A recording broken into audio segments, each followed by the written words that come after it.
Good afternoon and good morning to those of you joining us on the West Coast. And welcome to our 2018 Healthy Out of School Time training.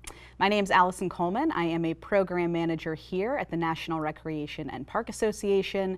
And today we are filming live from our headquarters in Ashburn, Virginia, just about 45 minutes outside of Washington, D.C.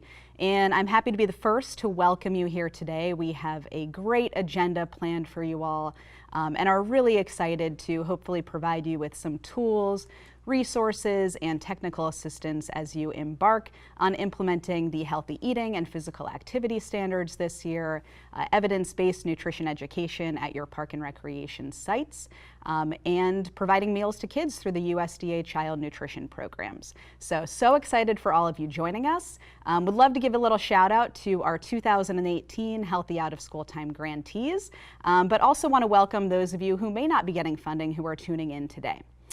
Wanted to get started though by thanking our funder, the Walmart Foundation, for making it possible for us to be here today.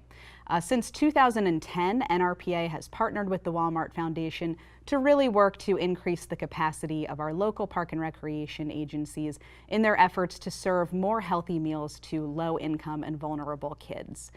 Since 2010, we have actually worked to serve 85 million meals to kids in over 300 cities, and that has reached 4.5 million kids. It really would not be possible without the support of the Walmart Foundation, so we thank them for their commitment to solving childhood hunger, to working to increase the health and wellness of kids across the country, and for their support of the local park and recreation field. I'd also like to thank another one of our amazing partners, the Alliance for a Healthier Generation. We also would not be here today if it were not for them. So thank you, Healthier Gen, for your support and your ability to provide resources, technical assistance, and really championing local park and recreation agencies in their efforts to create healthier environments for kids in their programs. Since 2014, we have partnered with the Alliance on our Commit to Health campaign, which I'm going to talk about a little bit later, and the Alliance will actually present about in just a little bit. But we have engaged over 1,650 park and recreation sites in their efforts to implement a set of evidence-based healthy eating and physical activity standards. We are in over 47 states and working with over 240 local park and recreation agencies on this initiative. And the results have really just been fantastic over the years. We know that 86% of sites are serving a fruit and vegetable at each meal. We know that 97% of sites engaged in this work are meeting the daily physical activity requirements. We know that 95% of sites are providing water over sugary beverages. So really working to create healthier environments for kids in their programs. So thank you to the Alliance for their support in that, and a big shout out to Ava DeBovis and Daniel Hatcher, who will be with you in just a little bit for their work and support over the years. I'd like to thank a few other individuals for their help with this initiative.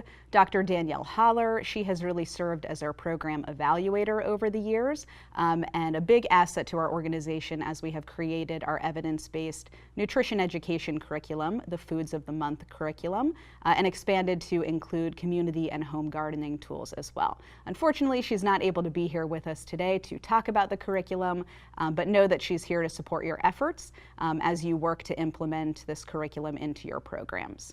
I'd also like to thank two special people who have traveled here to be at headquarters today, Ravi and Robin. Ravi from East Orange, New Jersey, and Robin from Anniston, Alabama. They were recipients of our 2017 Healthy Out of School Time grant and will be with you a little bit later this afternoon to share some of their experiences and some of their stories as they work to create a healthier community for their kids. And lastly, I'd like to place a little shout out to some NRPA staff members who will be joining us later this afternoon as well. Roxanne and Audrey from our marketing and communications team are going to talk all about social media and how you can better promote your work. And Serta and Jenny from our conservation team are really going to talk about the connection between health and nature. So thank you all for being with us today. I know that you have a lot to look forward to with these amazing presenters that we have lined up. So we are going to talk about four main topics today. Child nutrition programs, the USDA child nutrition programs. We're also going to be talking about the evidence-based healthy eating and physical activity standards, which you'll be implementing through our Commit to Health campaign. And we're going to focus on nutrition education and then connecting kids to nature. Those are sort of the four main topic areas that we're going to cover today. So I want to just run through the agenda with you so you know what to expect and when to expect it, and you can be prepared at home. So the first session that we have lined up, we're going to talk about implementing nutrition literacy and gardening programs at your out-of-school time sites, both this summer and into the after-school program in the fall. We're going to provide you with a look at our evidence-based Foods of the Month curriculum, our community and home gardening resources, and some additional new resources that are being developed this year. And we'll provide you with some 5 best practices on implementing nutrition education at your sites based on feedback from past grantees and other local park and recreation agencies who have been doing this work. Following that, we'll just have a brief session on providing meals and snacks through the federal nutrition programs, and then we will invite Daniel and Ava up to the platform to talk about the healthy eating, physical activity standards, and eventually implementing health and wellness policies at your out-of-school time sites based in the frame of those standards. Later this afternoon, we'll have Ravi and Robin joining us to share their advice, being a past grantee, and some of their successes and challenges that they encountered over the year as they work to expand access to health and wellness. And lastly, we will have NRPA staffers talking about that connection between health and nature, and our marketing team go over some tips and tricks to really strengthen your social media presence and market these programs as best you can this year. And then we'll have a little bit of time for some final questions and closing remarks. So big day planned for everyone, a lot to get through, but we're really excited. We've planned some interactive sessions, so hopefully you all will enjoy. So quickly, I wanted to talk about some of the issues that we are working to resolve through the implementation of these different aspects of the grant, and really by creating healthier environments for kids in our out-of-school time programs. So first and foremost, we know that childhood obesity continues to be an issue for kids in many communities. We know that 1/3 of all kids are overweight and obese, and actually out of that number, about 1 in 5 of those kids are actually obese. We know that being obese as a child leads to the development and a greater risk of chronic disease, heart disease, certain types of cancer, stroke, type 2 diabetes. Those are things that are preventable, so we need to work to resolve that. We also know that there are a lot of issues with youth in this generation in terms of physical activity and not meeting those daily recommendations.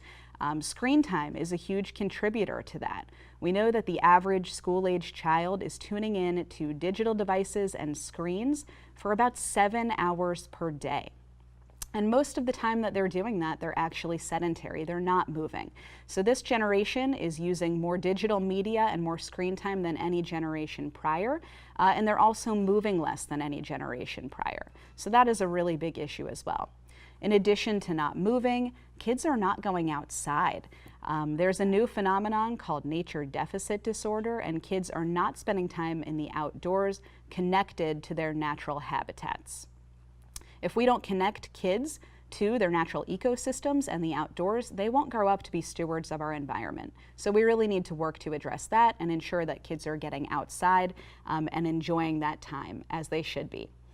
And we also know that there are significant health disparities that exist across this country and across different populations. We know that low-income populations and often communities that are majority minority communities often have higher rates of different health disparities, chronic disease, heart disease, stroke, cancer, type 2 diabetes. We know that just because of the neighborhood that you live in, you may have a shorter life expectancy than someone that's growing up 3 miles down the road. And that is really not okay. So we're working to address that as well. And then lastly, we're of course looking at addressing the health and wellness lifestyle of these kids and families and looking to improve their knowledge of healthy eating, of nutritious foods, of the benefits of physical activity. So those are all things that we are working to address through this grant under the umbrella of improved health and wellness, improved access to healthy and nutritious foods, and the ability to get outside and move more. So I want to talk about a few of the logistical items for today, and then we'll get ready to kind of jump into our first session here. But you should notice that on your screen there is a feature for questions to be asked, as well as some polling questions. So we really want to encourage you to participate in this process. Ask as many questions as you like. We are here to answer those and support you in these efforts this year. So we're going to actually do a test poll right now too, because a lot of our speakers have prepared some polls for our audience today that will not only help to guide the conversation today, but will really help us in guiding future technical assistance efforts throughout the year and beyond. So I'd love for everybody to fill out this little test poll that we have today. Which is a very simple question to get us started. What's the weather like today? I know that in Ashburn, Virginia, finally spring has arrived. It seems like we've been waiting forever. So it is a gorgeous, sunny, and beautiful 70-degree day here. Looks like we have a couple people though saying that it's just not hot enough for them. They are ready for summer, ready for summer camp, ready to have those kids in their programs running around and swimming and sweating. That sounds like so much fun. So anyway, that's how we use the polling feature today. And again, make sure that you take advantage of this opportunity. Ask as many questions as possible so that we can address all of your concerns and make sure that we are providing you with the resources that you need. And lastly, I just want to mention as well that we do have a hashtag for not only today, but our greater Commit to Health campaign and initiative. And we are actively tweeting. We've got our marketing and communications team in the room. They're going to be tweeting throughout the day, along with some of our other presenters. So follow along that conversation. Show us what you're doing at your community centers and with your staff today as you learn and engage together. So make sure that if you are tweeting and if you are using social media, you are using the hashtag Commit to Health. Again, not only for today, but for all of your efforts as you are engaged in this initiative throughout the year. So we are going to take just a quick break here while we transition and get set up for our first session. I'll be back with you in just a couple of minutes, but sit tight, enjoy the videos, and we're going to talk all about nutrition education in a moment.